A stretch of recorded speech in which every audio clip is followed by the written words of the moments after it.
सुप्रभात, good morning. कैसे हैं आप लोग? आप जुड़ चुके हैं डीके गुरु यूट्यूब चैनल पर। मैं डीके गुरु आप सबका स्वागत करता हूं। Welcome to all of the friends.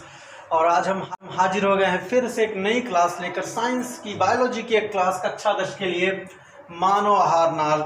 अर्थात आज हम पढ़ने वाले हैं पाचन के बारे में। आज का हमारा टॉपिक है पाचन। पाचन जिसे अंग्रेजी में बोलते हैं बच्चों डाइजेशन। डाइजेशन के बारे में हम पढ़ेंगे। और आप प्रीवियस लेक्चर में ये जान चुके हैं कि भोजन को ग्रहण करना, फिर उसे पचाना और फिर अपचित भोजन को बाहर निकालना, ये सब पोषण के अंग होते हैं। और पाचन के अंतर्गत पाचन के बारे में बताया जाता है कि भोजन के बड़े बड़े टुकड़ों को छोटे छोटे रूप में एंजाइमों की सहायता से तोड़ना, जिससे हमें ऊर्जा मिल सके, पाचन कहलाता है। पाचन एक ऐसी प्रक्रिया है इसमें भोजन के बड़े बड़े बृहद कणों को छोटे छोटे कणों में एंजाइमों की सहायता से तोड़ा जाता है, जिससे हमें ऊर्जा मिल सके। Digestion is a process in which the macromolecules of food material is converted into the micromolecules to get energy. This process is taken place with the help of the enzyme. तो आइए हम आपको बताते हैं, मानव के पाचन तंत्र के अंतर्गत मानव आहार नाल होती है। और मानव आहार नाल में मुख्य अंग जो हैं वो कुछ अंग होते हैं बेटा, और कुछ ग्रंथियां होती हैं। आज के लेक्चर में हम केवल अंगों की बातचीत करेंगे। मानव आहार नाल में जो अंग पार्टिसिपेट करते हैं, डाइजेस्टिव सिस्टम में जो ऑर्गन्स पार्टिसिपेट करते हैं, वो क्या होते हैं। तो पहला जो अंग डाइजेस्टिव सिस्टम में होता है उसका नाम है मुख एवं मुख गुहिका, मतलब माउथ एंड बक्कल कैविटी। दूसरा अंग है ग्रसनी, जिसको बोलते हैं फेरिक्स बोलते हैं। क्या बोलते हैं? फेरिक्स बोलते हैं। तीसरा ऑर्गन है ग्रास नली, जिसे हम कॉमनली कॉल्ड आइसोफेगस कहते हैं। चौथे ऑर्गन का नाम है स्टमक, जिसे बोलते हैं आमाशय। पांचवा ऑर्गन होगा छोटी आंत, स्मॉल इंटेस्टाइन। नेक्स्ट है बड़ी आंत, लार्ज इंटेस्टाइन। और अंतिम है गुदाद्वार, एनस। यहाँ अच्छा कुछ ग्रंथियां भी होती हैं, जैसे लार ग्रंथि है, यकृत है, अग्नाशय है। ये सब ग्रंथियां पार्टिसिपेट करती हैं हमारे डाइजेस्टिव सिस्टम में। इनके बारे में हम नेक्स्ट वीडियो में, इसका सेकंड पार्ट में अपलोड करेंगे। आज हम लोग केवल इसके बारे में चर्चा करते हैं। तो लेक्चर को शुरू करते हैं। अगर वीडियो आपको अच्छा लगे बच्चों तो लाइक, शेयर और सब्सक्राइब भी जरूर कीजिएगा।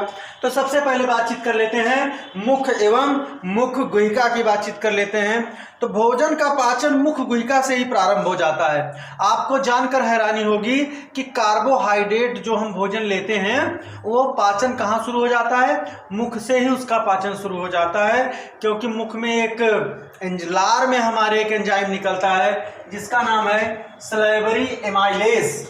क्या नाम है उस एंजाइम का?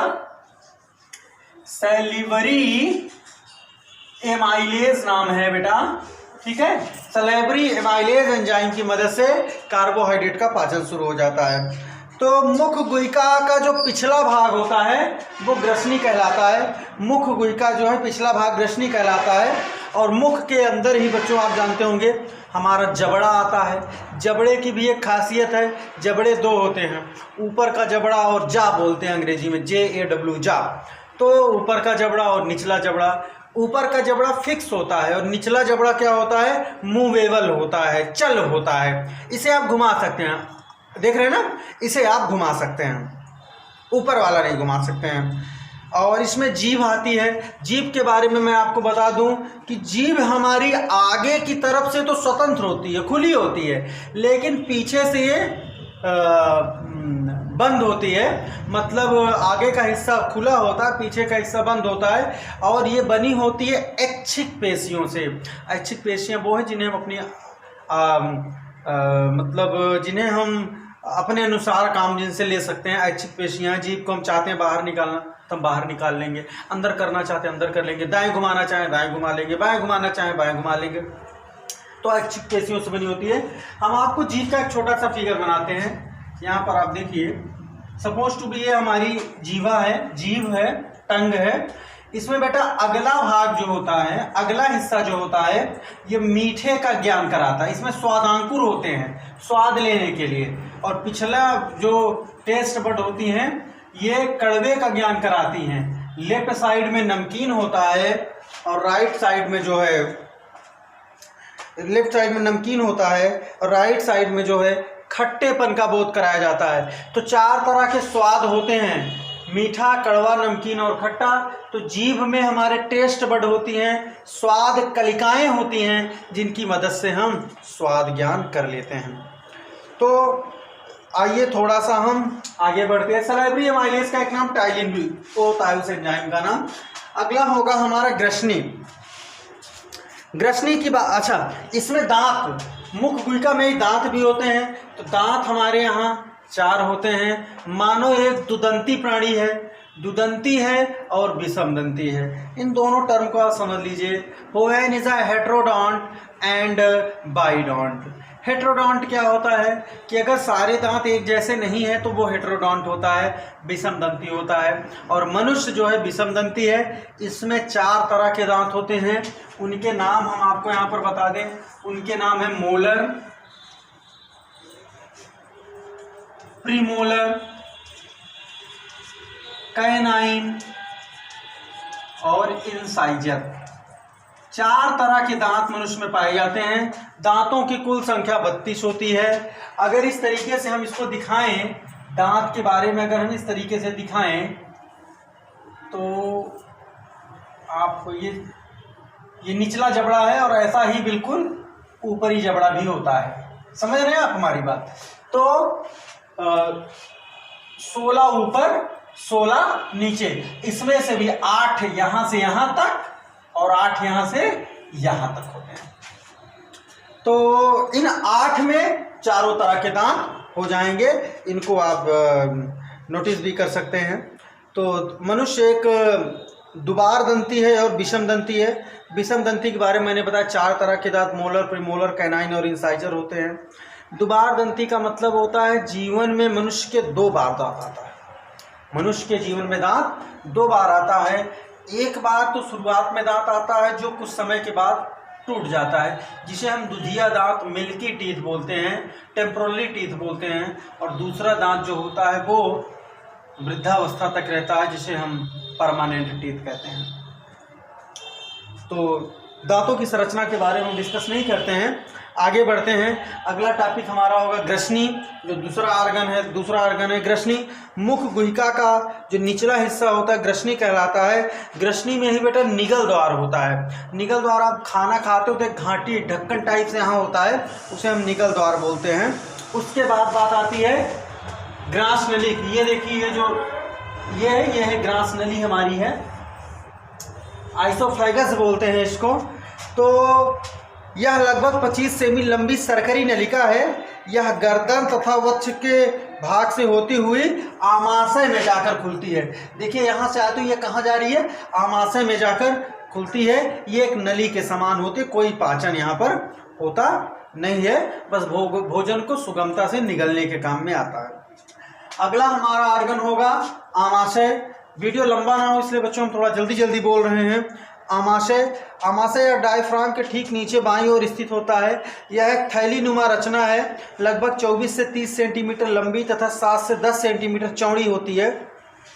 आमाशय के भी 3 भाग हैं, कार्डियक, फंडिक और पाइलोरिक। जो बिल्कुल आगे का हिस्सा है ये कार्डियक होता है, ये फंडिक होता है, और नीचे वाला हिस्सा जो है वो पाइलोरिक होता है। जब हम खाना खाते हैं और जब कभी कभी वोमिटिंग हमें होती है, उल्टी होती है, तो जो कार्डियक भाग में भोजन रहता है वही भोजन हमारा क्रमानुकंचन गति के द्वारा नीचे जाता है। और क्रमानुकंचन जब उल्टा हो जाता है, पेरिस्टेलिक मोशन जो उल्टी हो जाती है, तो फिर ये बाहर निकल आता है। इस तरीके से यहाँ पर काम होता है। आमाशय में एक एंजाइम निकलता है जिसे हम जठर रस कहते हैं। क्या बोलते हैं? जठर रस बोलते हैं, गैस्ट्रिक जूस बोलते हैं। जठर रस बोलते हैं, जो भोजन के पचाने में हमारी मदद करता है। इसके बाद हम बातचीत करेंगे छोटी आंत की। छोटी आंत, ये देखिए जो नीचे की तरफ बहुत ज़्यादा कुंडलित रचना है, इसे हम छोटी आंत कहते हैं। आमाशय छोटी आंत में ही खुलता है। यह लगभग 6 मीटर लंबी एक कुंडलित नलिका है। इसके भी 3 पार्ट होते हैं बच्चों, 3 भाग होते हैं, ड्यूोडेनम, जेजुनम और इलियम। यहाँ पर भोजन का संपूर्ण पाचन होता है। भोजन मतलब यहाँ से पच जाता है। छोटी आंत में माइक्रोबिलाई पाए जाते हैं जो भोजन की अवशोषण क्षमता को बढ़ा देते हैं, जिससे आसानी से भोजन हमारा पच जाता है। और बहुत सारे एंजाइम भी यहाँ पर मदद करते हैं। रसांकुर और माइक्रोबिलाई के द्वारा यहाँ पर भोजन का कंप्लीट पाचन होता है। उसके बाद हम बातचीत करते हैं बड़ी आंत की।